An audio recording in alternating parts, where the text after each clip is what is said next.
রমজানের সাহরি এবং ইফতারে কী ধরনের খাবার খাওয়া শরঈ এবং স্বাস্থ্যগত দিক থেকে বাঞ্ছনীয়? স্বাস্থ্যগত দিক থেকে আমাদের সাহরি এবং ইফতারিতে কী ধরনের খাবার থাকা দরকার সেটা অবশ্য স্বাস্থ্য বিশেষজ্ঞগণ খুব ভালো বলতে পারবেন। তবে আমরা সবাই কমন কিছু বিষয় জানি। তার মধ্যে থেকে একটা হলো যে ইফতারিতে খুব বেশি ভাজা পোড়া এটা আমাদের স্বাস্থ্যের জন্য মোটেও ভালো নয় এবং এটার কারণে অনেক অস্বস্তিতে আমরা ভুগতে হয়। এর কারণে আমাদের তারাবি, আমাদের রাতভর জেগে ইবাদত বন্দেগী, অন্যান্য এক আমল করা, এমনকি দিনের বেলা রোজা রাখাটা অনেক সময় কষ্টকর হয়ে যায়। এই জন্য আমাদের স্বাস্থ্য ভালো থাকে সেরকম খাবার আমাদের খাওয়া উচিত। ভাজা পোড়া, অতি ঝাল, অতি মিষ্টি যেগুলো আমাদের স্বাস্থ্যের জন্য ভালো নয় সেগুলো আমাদের অ্যাভয়েড করা উচিত, অন্তত রমাদানে ইবাদতের প্রয়োজন হলেও। দ্বিতীয়ত হলো আমরা ইফতার এবং সাহরিতে খেজুর অবশ্যই রাখার চেষ্টা করব। এটাতে প্রচুর পরিমাণ খাদ্যশক্তি, এনার্জি যেমন রয়েছে, এমনিভাবে এমন সব খাবার রাখবো, দেশীয় ফল এবং অন্যান্য খাবার যেগুলো সুফল আমাদের শরীরে নানাভাবে ইনশাআল্লাহ আসবে। বিধে আমরা সেদিকটাকে বিশেষভাবে খেয়াল রাখবো, মনোযোগ দেব ইনশাআল্লাহ। এবং খুব বেশি আপনার উদরপূর্ণ করে খেলে ইবাদতবন্দি করতে অসুবিধা হয়, সেটা অস্বস্তির কারণ হয়, সেটা আমাদের স্বাস্থ্যের জন্য খারাপ হয় এবং শরীয়ত ও শিল্পের জন্য আমাদেরকে নিরুৎসাহিত করেছে। সেজন্য আমরা চেষ্টা করব যে সাহরি ইফতারিতে খুব বেশি উদরপূর্ণ করে না খেতে, এই চেষ্টা আমাদের মধ্যে থাকতে হবে। আহমদ সাজিম আপনি লিখেছেন, দিনের বেলা ঘুমানোর পরে স্বপ্নদোষ হলে কি রোজা ভেঙে যাবে? রোজাদার ব্যক্তি দিনের বেলা যদি তিনি ঘুমিয়ে পড়েন এবং দিনের বেলা যদি তার স্বপ্নদোষ হয় তাহলে এর ফলে তার সিয়াম ভঙ্গ হবে না, তার রোজা ভঙ্গ হবে না, কারণ এটা তার হাতে নয়। তবে ইচ্ছাকৃত বীর্যপাত ঘটালে সেটি অবশ্যই রোজা ভঙ্গের কারণ হবে, স্ত্রী সবাসকৃত রোজা ভঙ্গের কারণ হবে, সেটি বলাই বাহুল্য। কিন্তু স্বপ্নদোষ হলে যদি বীর্যপাত হয়ও তার ফলে তার রোজা ভাঙবে না, তবে গোসল ফরজ হবে, সেই হিসাবে তিনি গোসল করে নামাজ আদায় করবেন। খাদিজা আপনি লিখেছেন, বিগত রমজানের কাজা রোজা না রাখলে কি সামনে রমজান রোজা হবে না? বোন খাদিজা, এমন কোনো কথা নেই যে বিগত রমজানের কাজা রোজা না রাখলে রমজান রোজা হবে না। রমজান রোজা আপনি রেখে ফেলবেন এবং রমজানের পরপরই বিগত রমজানের যে কাজা রোজাগুলো রয়েছে সেগুলো দ্রুততার সাথে আপনি রেখে ফেলবেন। নাসরিন আক্তার সৌরভ আপনি লিখেছেন, কিভাবে মোবাইল ফোনের প্রতি আসক্তি কমানো যায়? বোন নাসরিন আক্তার, মোবাইল ফোনের প্রতি আসক্তি কমানোর জন্য নিজেকে নিয়ন্ত্রণ করা যদি কঠিন হয় তাহলে সেক্ষেত্রে প্রয়োজনে স্মার্টফোন ছেড়ে বাটন ফোনে চলে আসতে হবে। কিছুদিনের জন্য যদি আপনি চেষ্টা করেন, অসম্ভব কোনো বিষয় নয়। কিছু কিছু হয়তো অসুবিধা হবে, কিন্তু সেগুলো আপনি ওভারকাম করতে পারবেন। এরপরে আফিয়াত আসনাত এআইডি থেকে আপনি লিখেছেন, রমজানে মৃত ব্যক্তির জন্য কিভাবে দোয়া করব? কোনো খতম বা এ ধরনের কিছু করা জায়েজ আছে কিনা? খুবই প্রাসঙ্গিক একটি প্রশ্ন করেছেন আমাদের এক বোন।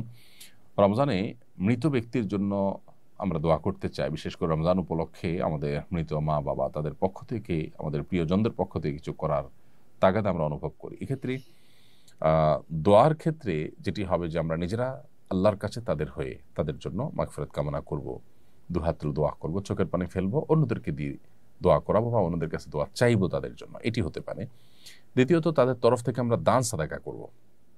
মৃত ব্যক্তির জন্য যে সমস্ত বিষয়গুলো করা যায়, তাদের পক্ষ থেকে উমরা করা যায়, হজ করা যায়, দান সাদাকা করা যায়, কোনো ব্যক্তিকে আপনার খাদ্য দেওয়া যায়, আল্লাহর কাছে দোয়া করা যায়। অনেকগুলো আমাদের মতে আপনি কোরআনে কারিমের তেলাওয়াত পড়ে যদি বলেন যে আল্লাহ এর সবটা আমি তাকে দিতে চাই, সেটা অনেকের মতে দেওয়া যায়।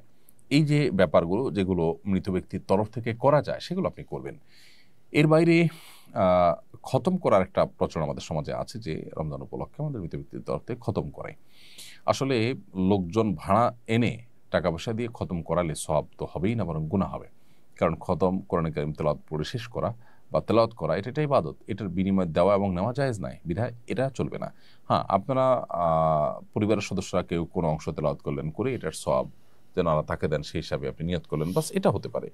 এবং আপনারা নিজেরা ভাগযোগ করে নিলেন, পুরো 30 পারা কোরআন নিজেরা ভাই বোন বা আত্মীয় স্বজনরা ভাগ করে নিলেন এবং সবাই যে যেটুকু পড়লেন এটার সব যেন আল্লাহ তাআলা তাকে পৌঁছে দেন সেজন্য দোয়া করি। এটা হতে পারে অনেক ইমামদের মতে, সেটির সুযোগ রয়েছে। এমনি ওসমান করে লিখেছেন, রোজা না রাখতে পারলে কি তারাবি পড়া যাবে? কোনো কারণে কেউ রোজা রাখতে পারলেন না, অসুস্থতার কারণে সফরে আছেন, তারাবি পড়তে পারবেন।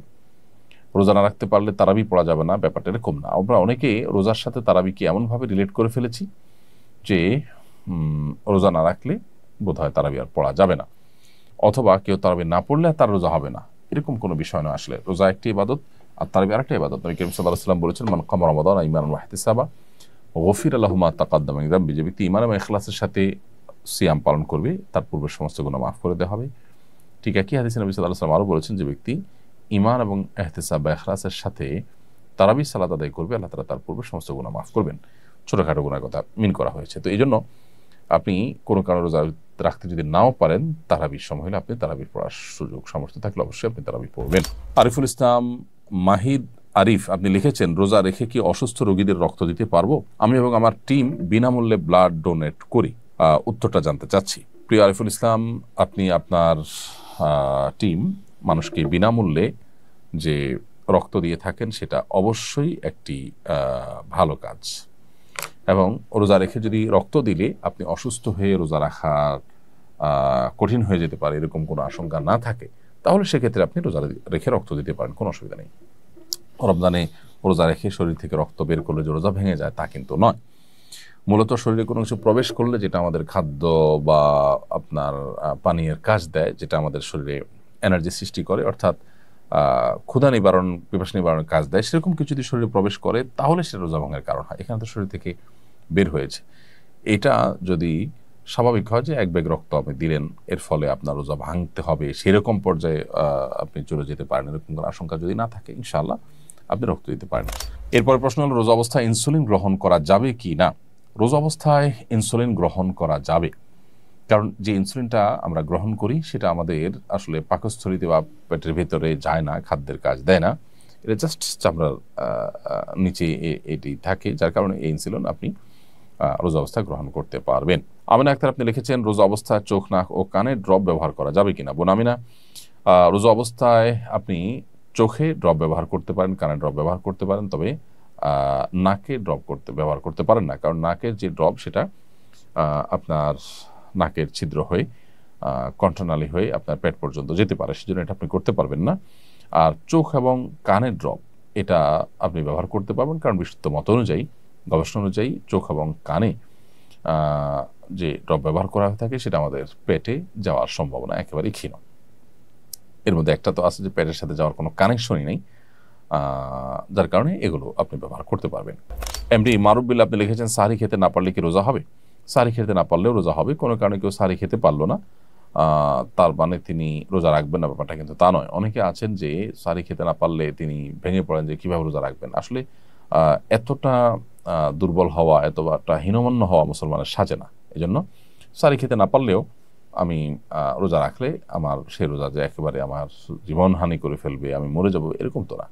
এই জন্য হিম্মত করা দরকার। তাছাড়া সাহরি খাওয়াটা এটা রমজানে রোজার একটা সুন্নত আমল, এর ফলে রোজার মূল স্ট্রাকচার ফরজ বা ওয়াজিব তো আর ছুটছে না, যার কারণে আপনার রোজা হয়ে যাবে। আস সুন্নাহ ফাউন্ডেশন, উম্মার স্বার্থে সুন্নাহর সাথে।